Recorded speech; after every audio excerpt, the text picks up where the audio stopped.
Hello, good morning. आज हम आपको संसाधन क्लास 8 की एनसीईआरटी ज्योग्राफी पढ़ाने जा रहे हैं, जिसमें है हमारा फर्स्ट चैप्टर संसाधन। और ये चैप्टर आपका एनसीईआरटी के से जितने भी बच्चे पढ़ रहे हैं वो क्लास 8 के बच्चे हो या फिर आपका डीएसएसबी, सीटेट, ये ऑल टेट्स जितने भी है, यूपी टेट, इधर जितने भी गवर्नमेंट जॉब है, इन सब में आपको ये काम देगा। तो ये हमारा है कि मोना और राजू अपना घर साफ करने में अम्मा की मदद कर रहे थे। इन सभी चीज़ों को देखो, कपड़े, बर्तन, अनाज, कंघा, शहद की बोतल, किताबें, इनमें से प्रत्येक उपयोगी है। मोना ने कहा इसलिए ये महत्वपूर्ण है। अम्मा ने कहा कि ये संसाधन है इसलिए ये महत्वपूर्ण है। संसाधन है क्या? अम्मा से राजू ने प्रश्न पूछा। अम्मा ने बताया कि प्रत्येक वस्तु जिसका उपयोग आवश्यकताओं को पूरा करने के लिए किया जाता है वह संसाधन है। इसमें यह बताया कि संसाधन मेन है क्या। तो जल, विद्युत, रिक्शा, सब्जियां और पाठ्य पुस्तक, सभी में से कुछ ऐसा जैसा क्या है, उनमें से सभी वस्तुओं का उपयोग आपके द्वारा किया गया है, इसलिए वे उपयोगी है। एक वस्तु अथवा पदार्थ की उपयोगिता अथवा प्रयोज्यता उसे एक संसाधन बनाती है। तो अब यह है कि हर एक चीज़ तो संसाधन नहीं है। तो संसाधन कौन कौन सी ऐसी महत्वपूर्ण चीज़ें हैं जो संसाधन है। राजू अब जानना चाहता था कि कोई भी वस्तु संसाधन कैसे बनती है। अम्मा ने बच्चों को बताया कि वस्तुएं उस समय संसाधन बनती है जब उनका कोई मूल्य होता है। इसका प्रयोग अथवा उपयोगिता उसे मूल्य प्रदान करते हैं। सभी संसाधन मूल्यवान होते हैं, अम्मा ने कहा। अब मूल्य का अर्थ महत्व होता है, यानी कि हम कुछ भी चीज़ खरीदते हैं, जिस चीज़ में हमें पैसा देना पड़े, जिस चीज़ का उपयोग हम अपने दैनिक जीवन में करते हैं और उसके लिए पैसा चुकाते हैं, तो वो संसाधन बन जाता है। जब तक किसी भी चीज़ का यूज नहीं हो रहा है वो संसाधन नहीं है। आप आगे भी पढ़ेंगे कि संसाधन जैसे कि हवा, पानी, कुछ संसाधन भी दो प्रकार के होते हैं। एक प्राकृतिक होते हैं और एक मानव निर्मित संसाधन होते हैं। प्राकृतिक संसाधन वो होते हैं जो मुझे प्रकृति से डायरेक्ट मिलता है, हम लोग को उसको क्वालिफाई नहीं करना पड़ता है। और मानव निर्मित संसाधन वो है जो मानव के द्वारा बनाया जाता है, जो आगे के चैप्टर में अब आप पढ़ेंगे। मूल्य का अर्थ महत्व होता है। यही है कि जब आप कुछ पैसे देकर कोई चीज़ लेते हैं तो वही महत्व होता है। कुछ संसाधनों का आर्थिक मूल्य होता है, जबकि कुछ संसाधनों का आर्थिक मूल्य नहीं होता है। आर्थिक मूल्य होता है जैसे कि हम लकड़ी जंगल से खरीदते हैं, उससे अपने जैसे खिड़की, दरवाज़ा ये सब बनाते हैं, तो इसका आर्थिक मूल्य हो गया। लेकिन यही लकड़ी यानी कि पेड़ हम जंगल में लगे रहते हैं, इससे ऑक्सीजन आता है, हवा आता है, जो हम ऑक्सीजन लेते हैं और छोड़ते हैं, तो इसका तो हम कोई मूल्य नहीं चुका रहे हैं। तो वही चीज़ है कि कुछ संसाधन ऐसे हैं जिसका आर्थिक मूल्य होता है, जबकि कुछ संसाधन ऐसे होता है जिसका आर्थिक मूल्य नहीं होता है। उदाहरण के लिए धातुओं का आर्थिक मूल्य होता है, लेकिन एक मनोरम भूदृश्य यानी कि जो हम देखते हैं नज़ारा, वो उसका कोई आर्थिक मूल्य नहीं होता है। जैसे लद्दाख चले जाइए, कश्मीर चले जाइए, पृथ्वी पर हमारे बहुत सारे ऐसे सुंदर सुंदर चीज़ है जिसे हम देखते हैं, लेकिन उसका कोई आर्थिक मूल्य नहीं होता है। परंतु ये दोनों ही संसाधन महत्वपूर्ण है और मनुष्य की आवश्यकताओं को पूरा करते हैं। कुछ संसाधन समय के साथ आर्थिक रूप से मूल्यवान हो सकते हैं। आपकी दादी के घरेलू नुस्खों आज कोई वाणिज्यिक मूल्य नहीं है। जैसे हम लोग का होता है ना, घर में बोलते हैं दादी माँ ये कर लो, जैसे कि ये है कि हम अभी ठंड में घर में ऐसे बोला जाता है कि अदरक का रस निकाल के पी लीजिए, इससे सर्दी नहीं होगा। तो ये हमारे दादी माँ का घरेलू नुस्खा है जिसका कोई वाणिज्यिक मूल्य नहीं है। लेकिन अगर इसे पेटेंट करके मार्केट में उतारा जाता है या मेडिकल फॉर्म के द्वारा इसे बेचा जाता है तो इसका मूल्य हो जाता है। अब बोलेंगे ये पेटेंट क्या होता है? तो पेटेंट इसका अर्थ ये होता है कि आप इसका तात्पर्य किसी विचार अथवा आविष्कार पर एकमात्र अधिकार से है, यानी कि जो आप कि दादी माँ का घरेलू नुस्खा है वो पहले दादी माँ तक ही सीमित है या हमारे घर में ही सीमित है, लेकिन अगर इसे आप जो है मेडिकल फॉर्म में जो है उतारते हैं तब इसका आर्थिक रूप से ये मूल्यवान हो जाता है। अब यह है कि समय और प्रौद्योगिक दो महत्वपूर्ण कारक है जो पदार्थों को संसाधन में परिवर्तित कर सकते हैं। इस चैप्टर में जो जो मेन पॉइंट है वो हम आपको पढ़ा रहे हैं, बाकी चैप्टर वाइज आप लोग खुद भी पढ़ सकते हैं यहाँ से। इसमें मेन क्वेश्चन अब ये है कि संसाधन है कितने प्रकार के। तो संसाधन जो है सो मुख्यतः 3 प्रकार के हैं। मानव निर्मित संसाधन, प्राकृतिक संसाधन, ठीक है, और मानव में वर्गीकृत किया गया है। ये है संसाधनों को प्राकृतिक, मानव निर्मित और मानव में वर्गीकृत संसाधनों को 3 प्रकार में बांटा गया है। अब ये देखिए प्राकृतिक संसाधन क्या है। जैसे मैंने आपको पीछे बताया था कि जो संसाधन प्रकृति से प्राप्त होता है और अधिक संशोधन के बिना उपयोग में लाया जाता है उसे हम प्राकृतिक संसाधन कहते हैं। वायु जिसमें हम सांस लेते हैं, हमारी नदियाँ, झीलों का जल, मृदा और खनिज, ये सभी प्राकृतिक संसाधन हैं। इन संसाधनों में से बहुत से प्रकृति के निःशुल्क उपहार है। इसके लिए हमें कोई मूल्य नहीं चुकाना पड़ता है। कुछ परिस्थिति में प्राकृतिक संसाधन का सबसे अच्छी तरह उपयोग करने के लिए औजारों और प्रौद्योगिकियों की आवश्यकता होती है। विभिन्न समूहों में प्राकृतिक संसाधनों का वर्गीकरण करके उनके विकास एवं प्रयोग के स्तर, उद्गम, भंडार एवं वितरण के अनुसार किया गया है। अब यहाँ ये देखिए कि प्राकृतिक संसाधन भी 2 प्रकार के संसाधन होते हैं। विकास और उपयोग के आधार पर संसाधन को 2 वर्गों में रखा गया है, वास्तविक संसाधन और संभाव्य संसाधन। वास्तविक संसाधन वो होते हैं जिनकी मात्रा हमें ज्ञात होती है कि ये कहाँ है, वो वास्तविक संसाधन है। जैसे कि जर्मनी के रूर प्रदेश में कोयला, पश्चिम एशिया में खनिज तेल, महाराष्ट्र में दक्कन पठार की काली मिट्टी, ये सब क्या है, ये सब वास्तविक संसाधन है। ये हमें पता है कि ये इस जगह पे है।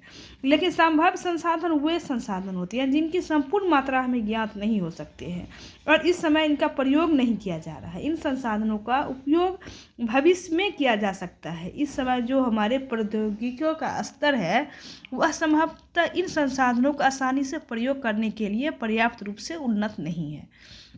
अब ये देखिए कि लद्दाख में पाया गया यूरेनियम संभाव्य संसाधन का एक उदाहरण है जिसका उपयोग भविष्य में किया जा सकता है। ये क्वेश्चन हमसे पूछा गया था सीटेट में कि लद्दाख में पाया गया यूरेनियम वास्तविक संसाधन है या संभाव्य संसाधन है। तो ये वास्तविक संसाधन नहीं है, ये संभाव्य संसाधन है जिसका उपयोग भविष्य में किया जा सकता है।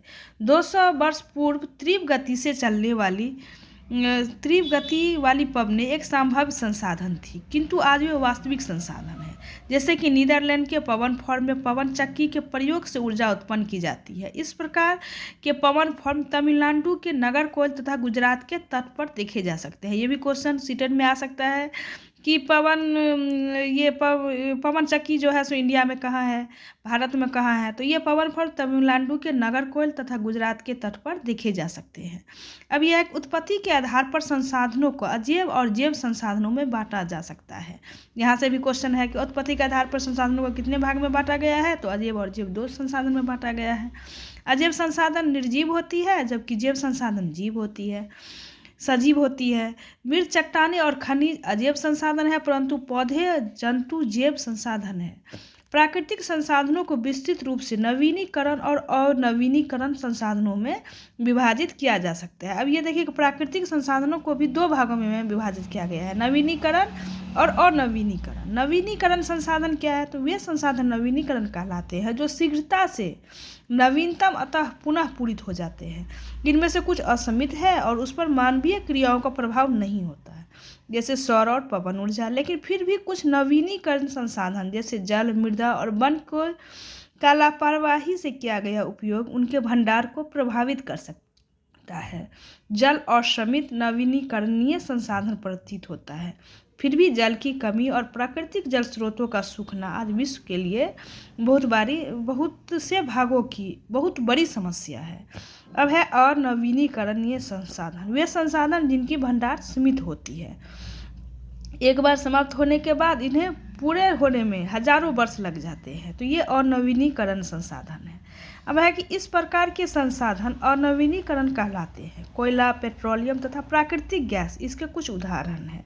अब ये सीटेट में क्वेश्चन यहाँ से भी बनता है या DSSB आपके जो क्लास 8 के बच्चे हैं उनसे भी 1 मार्क में ये क्वेश्चन पूछा जा सकता है कि अनवीनीकरण संसाधन के कुछ एग्जाम्पल बताइए, उदाहरण बताइए। तो कोयला, पेट्रोलियम तथा प्राकृतिक गैस ये सब अनवीनीकरण संसाधन के उदाहरण है और नवीनीकरण संसाधन के उदाहरण हो गया सौर और पवन ऊर्जा। अब है कि संसाधन को वितरण के आधार पर सर्वव्यापक अथवा स्थानिक भी हो सकता है। जो संसाधन सभी जगह पर पाया जाता है वो सर्वव्यापक है, जैसे वायु जिसमें हम सांस लेते हैं। स्थानिक वो होता है जो निश्चित स्थानों पर पाया जाता है, जैसे लोहा और तांबा और लौह अयस्क, ये निश्चित स्थानों पर पाया जाता है। अब यह है कि प्राकृतिक संसाधनों का वितरण भूभाग, जलवायु, ऊंचाई जैसे अनेक भौतिक कारकों पर निर्भर करता है। पृथ्वी पर इन कारकों में विभिन्नता होने के कारण संसाधनों का वितरण और अब है कि मानव निर्मित संसाधन क्या है। तो मानव निर्मित संसाधन कभी कभी प्राकृतिक पदार्थ तब संसाधन बन जाते हैं जब उनका मूल बदल दिया जाता है, उसे हम मानव निर्मित संसाधन कहते हैं। लोह अयस्क इस समय तक संसाधन नहीं था जब तक उसे लोहा बनाना नहीं सीखा था। लोग प्राकृतिक संसाधनों का उपयोग पुल, सड़क, मशीन और वाहन बनाने में करते हैं, जो मानव निर्मित संसाधन के नाम से माना जाता है। फिर कहा गया है कि मानव संसाधन में बहुत सारे आदमी इस विचार को मानते हैं और बहुत सारे नहीं मानते हैं कि मानव संसाधन नहीं है, लेकिन हमारे नज़र से भी मानव संसाधन है। लोग और अधिक संसाधन बनाने के लिए प्रकृति के सबसे अच्छा उपयोग तभी कर सकता है जब उनके पास ऐसा करने का ज्ञान, कौशल, बुद्धि, प्रौद्योगिकी उपलब्ध हो। इसलिए मनुष्य एक विशिष्ट प्रकार का संसाधन है। लोग मानव संसाधन है। शिक्षा और स्वास्थ्य लोगों को बहुमूल्य संसाधन बनाने में मदद करते हैं। आर्थिक संसाधनों के निर्माण में संसाधन बनाने के लिए लोगों को कौशलों में सुधार करना मानव संसाधन कहलाता है, मानव संसाधन विकास कहलाता है। उसके बाद है कि क्या आप जानते हैं कि मानव संसाधन से तात्पर्य लोगों की संख्या और योग्यताओं से है। ठीक है, तो मानव को भी संसाधन ही माना गया। उसके बाद है कि संसाधन संरक्षण क्या है। हम आपको मेन पॉइंट पर डिस्कस कर देते हैं। संसाधन संरक्षण क्या है। तो संसाधनों का सतर्कतापूर्वक उपयोग करना और उन्हें नवीनीकरण के लिए समय देना संसाधन संरक्षण कहलाता है। ये भी सीटेट का क्वेश्चन है। अब यह है कि सतत पोषणीय विकास क्या है। तो सतत पोषणीय विकास संसाधनों का सावधानीपूर्वक उपयोग करना ही सतत पोषणीय विकास कहलाता है, या फिर संसाधनों का सावधानी पूर्वक उपयोग ताकि न केवल वर्तमान पीढ़ी की अपितु भावी पीढ़ियों की भी आवश्यकता पूरी की जाए, तो उसे ही सतत पोषणीय विकास कहते हैं। अब हमारा नेक्स्ट क्वेश्चन है कि सतत पोषणीय विकास के कुछ सिद्धांत क्या है। तो हमारे ये कुछ सिद्धांत है कि जीवन के सभी रूपों का आदर और देखभाल करना, मानव जीवन की गुणवत्ता को बढ़ाना, मानव की जीवन शक्ति और विविधता का संरक्षण करना, प्राकृतिक संसाधनों के ह्रास को कम से कम करना, पर्यावरण के प्रति व्यक्तिगत व्यवहार और अभ्यास में परिवर्तन, समुदायों को अपने पर्यावरण देखभाल करने के योग्य बनाना। ये कुछ क्वेश्चन आंसर है, जिसके इस चैप्टर का समरी और ये क्वेश्चन आंसर दोनों का PDF बना करके मैं प्ले लिस्ट में अपलोड कर दूंगी, और आप लोग वहाँ से क्लास 8 के बच्चे यहाँ से क्वेश्चन आंसर बनाना चाहेंगे तो बना लीजिएगा। वैसे यहाँ पे है पृथ्वी पर संसाधन असीमित रूप से क्यों वितरित है, तो ये भी मैंने पीछे आपको बताया है। संसाधन संरक्षण क्या है, ये भी बताया है। मानव संसाधन महत्वपूर्ण क्यों है, ये भी क्वेश्चन अभी आप इस वीडियो को देख के समझ सकते हैं। सतत पोषणीय विकास क्या है, ये भी आप देख सकते हैं। ये कुछ 1 मार्क का क्वेश्चन है। फिर ये है कि संभाव्य और वास्तविक संसाधन में अंतर क्या है। तो जो संभाव्य है, जो ये भी पीछे में डिस्कस की हुई हूँ, वहाँ से देख सकते हैं। सर्वव्यापक और स्थानिक, ये भी आप पीछे से डिस्कस किए हुए में से देख सकते हैं। अब हमारा नेक्स्ट चैप्टर हम अगले वीडियो में आपके लिए बनाएंगे। अगर आपको ये वीडियो पसंद आया होगा तो लाइक और सब्सक्राइब जरूर कीजिएगा और अपने फ्रेंड को भी शेयर कीजिएगा। धन्यवाद।